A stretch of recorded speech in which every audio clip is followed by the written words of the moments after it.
Yo, iya mas, jumpa lagi bersama saya di channel Mujimoto. Apa kabar kalian semua? Semoga kalian semua baik-baik saja. Dan selamat pagi, selamat sore, dimanapun kalian berada, dimanapun kalian menontonnya. Hai. Jangan lupa mari kita apa? Mari kita digas-dasi. Aduh. Oke, jadi hari ini saya mau berbagi ilmu yang sangat penting sekali dan sangat bermanfaat. Pokoknya bagi kalian yang pakai motor yang udah smart, kayak udah keyless, atau ya sudah pakai remote tidak pakai kunci biasa, seperti motor contohnya ini ya, PCX, contohnya Scoopy ini yang aku pakai Kang Mas. Nah pokoknya dengerin baik-baik dan simak baik-baik apa yang saya jelaskan, apa yang saya katakan, karena ini akan sangat berguna nantinya ketika kalian mengalaminya. Oke, jadi awal cerita Alkisah. Oke, jadi gini ceritanya Kang Mas. Beberapa waktu yang lalu temanku telepon. Nah, ketika telepon itu dia minta bantuan karena Honda Scoopy-nya itu macet, nggak bisa jalan, nggak mau nyala,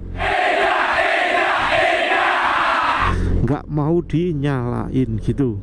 Nah, pada kasus itu ceritanya remote-nya itu nggak mau connect, alias remote nyala tapi motor nggak mau nyala Kang Mas. Jadi ketika di remote di on kan, ini ya, sebentar aku ambil nih. Nah ketika remote di on kan, itu dia nggak ada indikator kunci. Di sini kan ada indikator kunci ya, rata-rata ya motor yang smart kayak indikator kuncinya itu nggak nyala, jadi menandakan bahwa remote tidak connect. Nah karena posisinya jauh, akhirnya aku kasih saran, masa sih nggak bisa, coba deh diganti pakai remote cadangan. Nah disusulkan remote cadangannya, tetap nggak nyala Kang Mas. Sampai pusing, sampai bongkar-bongkar, akhirnya dibawa ke bengkel terdekat, nggak ketemu penyakitnya. Apa penyebabnya? Remote-nya nggak connect, itu permasalahannya nggak ketemu. Nah ceritanya gitulah. Terus waktu itu beres, dibawa kemana gitu aku lupa ya, intinya selesai, motornya nyala lagi. Nah tapi aku nggak mendapatkan cerita bagaimana penyelesaiannya gitu loh. Nah tadi malam motor saya juga mengalami masalah yang sama. Honda Scoopy ini mengalami masalah yang sama, nggak tahu apa penyebabnya, tiba-tiba remote-nya itu nggak connect, padahal motor baru aja dipakai. Nah logikanya kan orang baru dipakai aja normal-normal aja, kok tiba-tiba nggak bisa nyala, nggak connect remote-nya. Panik Kang Mas, bener. Ternyata setelah mengalami sendiri panik banget. Posisi udah malam ya kan, motornya nggak nyala, gimana gitu. Nah setelah beberapa lama tak diemin, mau connect Kang Mas, remote-nya connect, tapi timbul masalah lagi, di starter nggak nyala. Ternyata nah ini masalahnya ketemu Kang Mas. Ternyata akinya ngedrop, akibatnya di starter nggak bisa. Nah celakanya motor ini sudah nggak ada engkolnya, tidak ada kickstarternya, adanya cuma starter tombol. Nah gitu. Walah pokoknya tadi malam tuh saya tuh bener-bener pusing Kang Mas. Aduh ini gimana caranya saya pulang gitu ya. Nah setelah ketemu ya masalahnya ternyata aki.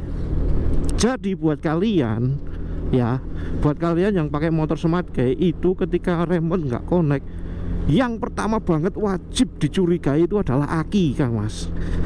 Setelah saya telusuri kenapa yang masalah kok akinya, bukan remote-nya yang trouble.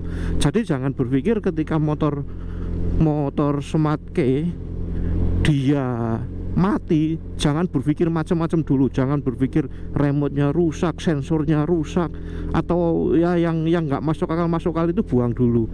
Nomor satu wajib kalian cek aki dulu Kang Mas. Itu penyebabnya banyak banget ternyata. penyebab utamanya adalah satu, setelah saya analisa ya, motor Matic zaman sekarang ya, nggak Honda, nggak Yamaha, nggak Matic apapun, hampir semua ya, hampir semuanya sama. Ketika di standar 1 itu mesinnya kan mati ya mas. Atau bahasa Inggrisnya di fitur Honda itu namanya side stand switch ya. Nah di standar samping kan mati tuh. Kadang-kadang orang lupa nggak matiin kontaknya, nggak nge-offin kontaknya Kang Mas. Itu satu masalah yang bikin aki ngedrop biasanya itu ya. Terus yang kedua, memang untuk tipe idling stop ini atau tipe yang udah pakai smart kayak kebutuhan suplai listriknya itu lebih Kang Mas. Karena apa? Ya salah satunya itu karena nggak ada kickstarter, jarang banget apa ya bahasanya itu, tak melok bahasanya itu kan gini, dalam kondisi mesin dingin waktu pagi lah, waktu pagi motor seharian dipakai terus malam geletak, pagi mau starter, kalau kita ada kickstarter kan kadang-kadang pagi kita nyalain pakai kickstarter dulu ya, buat ceritanya mitosnya zaman dulu itu buat menyabilkan kelistrikan dulu gitu loh. Karena kan motor diem, listrik kosong nih ceritanya, hanya ada di tampungan di akinya doang lah ceritanya gitu ya, mitosnya gitu. Makanya dulu kebiasaan kalau pagi itu dipakai engkol dulu, baru nanti setelah nyala baru bisa pakai starternya. Nah salah satu penyebabnya mungkin itu ya, penyebab aki tekor itu ya, karena nggak ada kickstarter otomatis dia berat untuk nyalain starternya. Makanya butuh tenaga power akinya itu dalam kondisi fit terus, bagus terus gitu loh. Melemah dikit aja starter udah nggak kuat. Itu salah satunya itu. Terus yang kedua, menurutku yang kedua gini, motor kayak gini sekarang kan punya fitur apa ya namanya, bahasanya itu anti theft ya, atau fitur apa ya, bahasa gampangnya kan aja alarm. Nah alarm anti maling lah ceritanya gitu. Nah ternyata alarm itu kan ketika alarm on, motornya kan diem ya, motor mati alarm on, itu kan dia nyedot listrik terus gitu loh, kelistrikannya jalan. Nah itu juga salah satu penyebabnya. Wis pokoknya semua yang ada di motor ini tuh fiturnya itu yaitu makan setrum semua gitu loh. Jadi wajar kalau akinya cepet ngedrop, apalagi ditambah kelalaian kayak gitu di standar samping tapi kontak nggak di off kan. Wes itu dahsyat, itu bisa ya paling cepet lah, paling cepet membuat aki drop itu ya, salah satunya itu. Oh ya jadi gitu ya, mohon maaf kalau penjelasannya agak belibet ya Mas, karena aku masih agak kesel juga sih, ternyata aku sebodoh itu. Aduh, kemarin itu setelah tak cari-cari ya itu penyebabnya, ternyata aku berhenti sekitar 1 jam apa 2 jam itu lupa nggak matiin kunci, jadi tetap on terus gitu loh. Aduh gitu. Jadi ringkas ceritanya, rangkumannya adalah, kesimpulannya kalau zaman dulu zaman sekolah itu eksempel.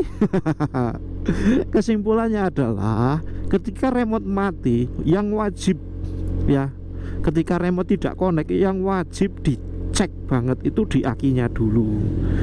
Itu pokoknya poinnya itu Kang Mas, karena wis sangat penting boy, di aki itu fatal gitu ceritanya. Oke, bincang-bincang sorenya kayak gitu dulu Kang Mas, semoga bermanfaat buat kalian semua, dan jangan lupa dengarkan baik-baik apa yang saya jelaskan. Mohon maaf kalau bahasa menjelaskannya itu agak belibet ya. Oke, segitu dulu videonya. Terima kasih buat kalian yang sudah menonton. Jangan lupa like, share, komen, subscribe juga tentunya.